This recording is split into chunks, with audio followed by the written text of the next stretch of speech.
In this video, we are going to learn how to use audio editing software to create sound clips. You may wish to share extracts from audio recordings within your collection for use within public engagement, whether on social media, within talks, to illustrate blogs, or for the creation of audio tours. In this video, we will look at different techniques for selecting and cropping sections of audio and exporting these as new files, so that the original copy of the digital sound file remains in its original form and the new shorter copies will give you bite-sized extracts from it.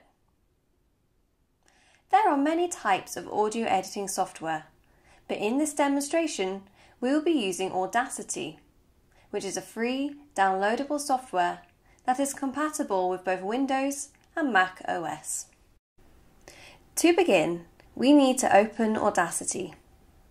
I am using a Windows computer, and so I will click on the magnifying glass at the bottom of the home screen and either type in Audacity to search for the program, or alternatively, if you have recently used Audacity, it will be displayed in the Recent section here, in which case you can simply double-click on the Audacity icon. The program will now open, and at first all we will see is the blank workspace and the toolbar at the top of the screen. To begin, we firstly need to open the sound file that we wish to work on. So we will go to the top left-hand corner of the screen and select File. A drop-down menu will appear and we will select Import. And we will then select Audio. A pop-up window will appear, and using this you will be able to search through the files on your computer and select the piece of audio that you wish to edit. Double-click on the desired sound file and it will begin to load. Once the sound file has loaded, it will appear within the workspace. What we can see here is a visualization of the sound recording, and we will zoom in and have a look at it in a bit more detail in just a moment. But first, we will familiarise ourselves with some of the tools that we'll be using today.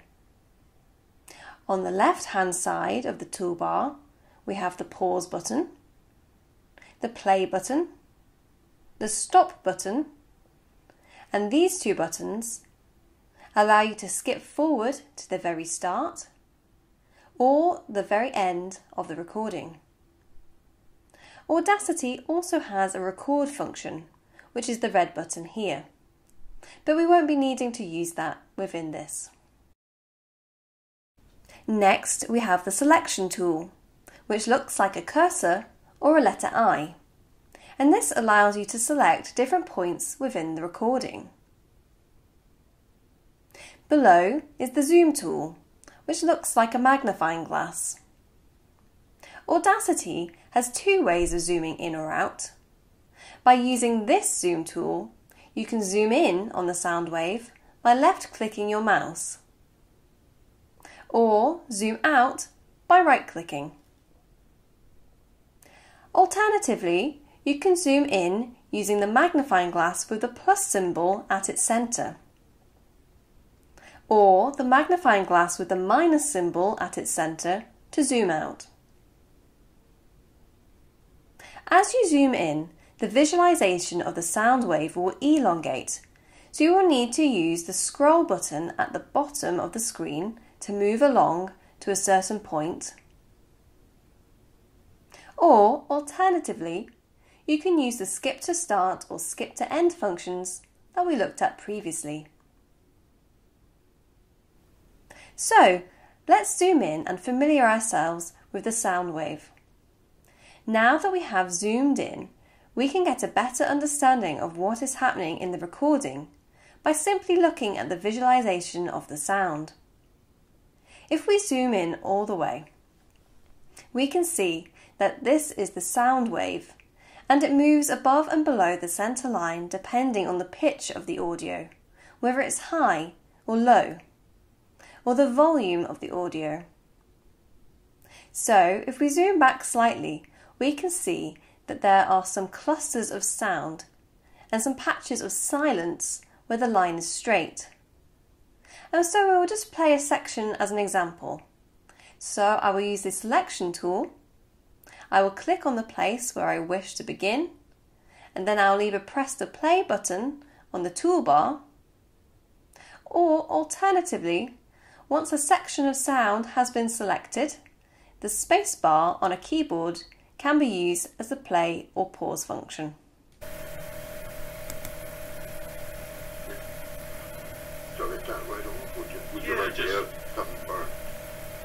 Before you switch it on and off that again. It is quite common, particularly in oral history interviews, for recordings to begin with a period of sound where the sound recordist is setting up or testing their equipment, or a section of small talk between the interviewer and the interviewee. And you may wish to extract these from a copy used for public engagement.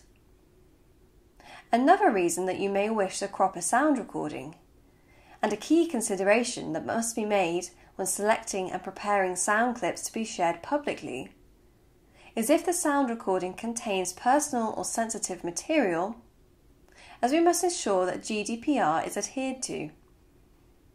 Many oral history interviews begin with or contain personal information such as full names, addresses, dates of birth, or other contact details, and these should be removed from copies that would be shared publicly. So, there are two different methods for cropping or deleting sections of audio, and we will examine both.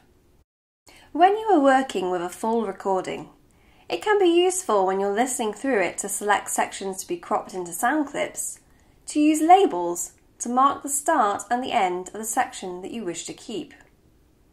For example, this is a recording of a gentleman reciting a sea shanty. I know that the recital begins about here, and so using my select tool and the play and pause buttons, I will find the beginning of the recital.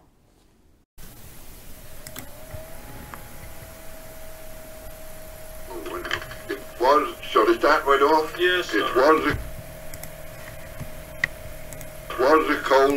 was a cold and winter's night. It was a cold and winter. Once the selection is in the correct place, I will go to the top of the screen, select Edit, and a drop-down window will appear. I will then select Labels and add a label at Selection. You can then give your label a name, and so I will write Start. And then when you move your selection tool away from this point, you'll have a marker that will tell you exactly when to place your selection tool if you wish to return to the beginning of that section. So I will now add an end label as well. Parting gives me pain, but I hope to be your guiding star when you return again.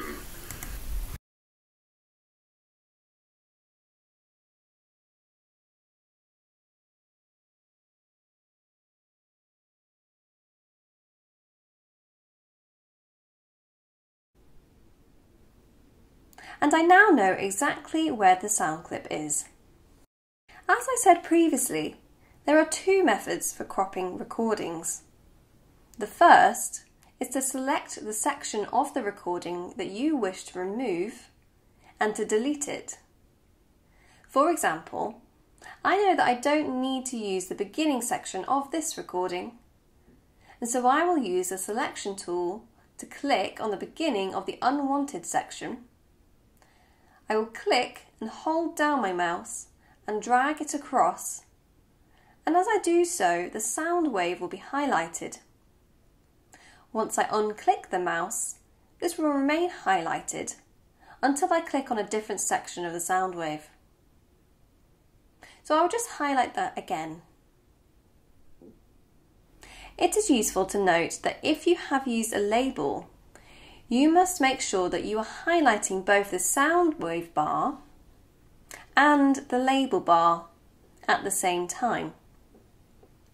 And you do this by slightly dragging your cursor over both as you make the selection.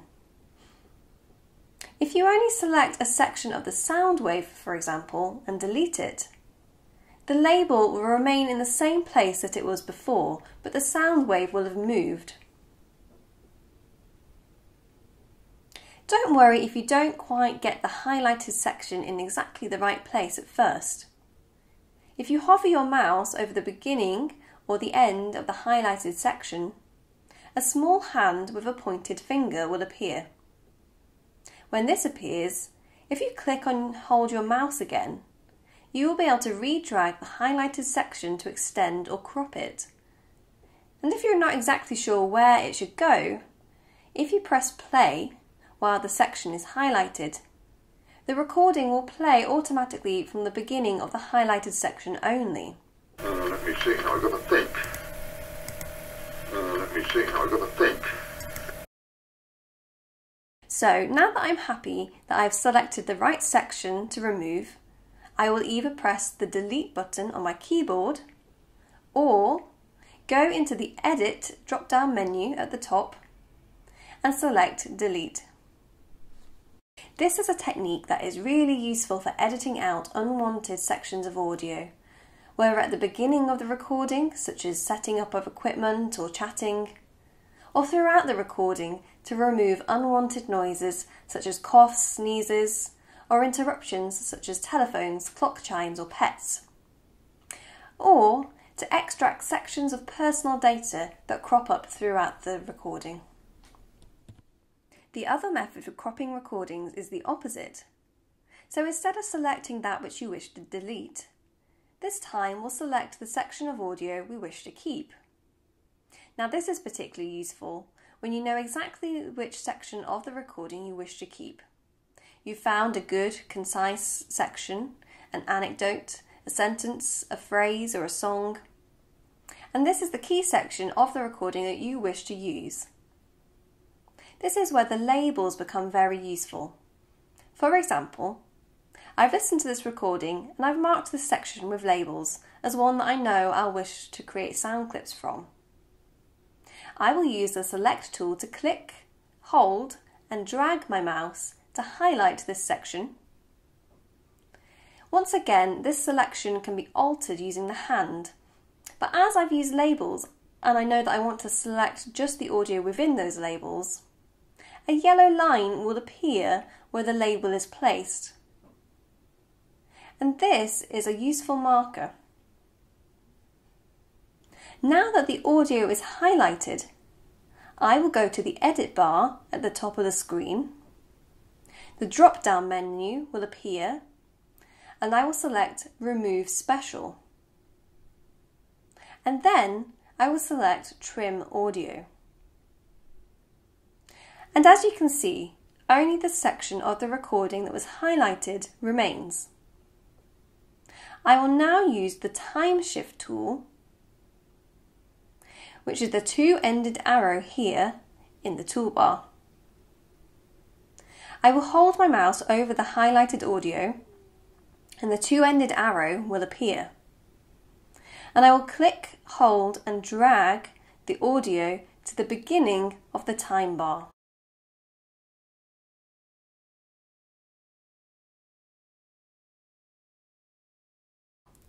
Stopping when the yellow line appears. If you drag it too far, two arrows will appear, and this means that you will be cropping the beginning of the audio. If you do this by accident, you can always drag the audio back again to the right place. It won't delete the audio that's cropped. So now that we've edited our clip, we want to export it as a new file, so that it doesn't replace the full original recording. To do this, we select File at the top left of the screen. If you haven't quite finished tweaking the recording and you wish to continue to work on it at a future date, you select Save Project As. A message will appear to remind you that this will save as a work in progress, and this means that it will only be able to be opened and played at this stage using Audacity. Select OK, and then choose a file within which you wish to save the sound clip. Alternatively, if you've finished working on the clip and it is ready, click File, Save Other, and then you'll have a choice of file formats that you can use to export the clip. We recommend using WAV, as this is a high-quality audio file format. Again, a box will appear, and you will be able to select where you wish to save the clip. I hope that this video has been useful and helps you to edit and create sound clips from your audio collections.